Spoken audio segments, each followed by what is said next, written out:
আমার মেয়ে বায়না করাতে আমি একটা ফ্লিপকার্ট থেকে টিফিন বক্স অর্ডার করেছিলাম। তো দেখো বন্ধুরা, টিফিন বক্সটা ওপেন করছে আমার মেয়ে। এত কম টাকায় যে এত ভালো সুন্দর একটা টিফিন বক্স পাওয়া যাবে আমি সেটা ভাবতেই পারিনি।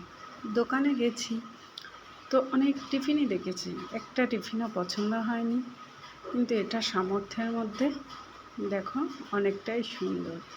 দোকানে যখন গেছি না টিফিন বক্স দেখতে, একটাও পছন্দ হয়নি, কিন্তু তার অনেক অনেক দাম বলছে, কিন্তু নেওয়ার মতোই না। এটা আমি মাত্র 350 টাকা দিয়ে এই টিফিন বক্সটা ফ্লিপকার্ট থেকে অর্ডার করিয়েছি। তো দেখো, ওর সঙ্গে একটা ছোট একটা বাটি টিফিন দিয়েছে, তারপর একটা স্পুন দিয়েছে।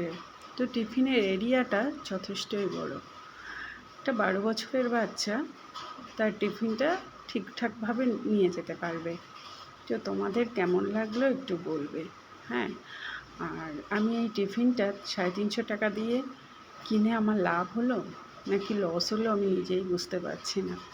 তো তোমরা কমেন্ট করো, যদি ভালো লাগে তোমাদের তোমরাও এটা ফ্লিপকার্ট থেকে অর্ডার করতে পারো।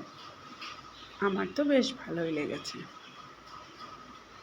আমার মেয়ে টিফিন বক্সটা পেয়ে এত খুশি যে পরের দিন বৃষ্টি হচ্ছে কিন্তু স্কুলে যেতেই হবে, বায়না করছে, মা নতুন টিফিন নিয়েছি, আমি তো স্কুলে যাবই।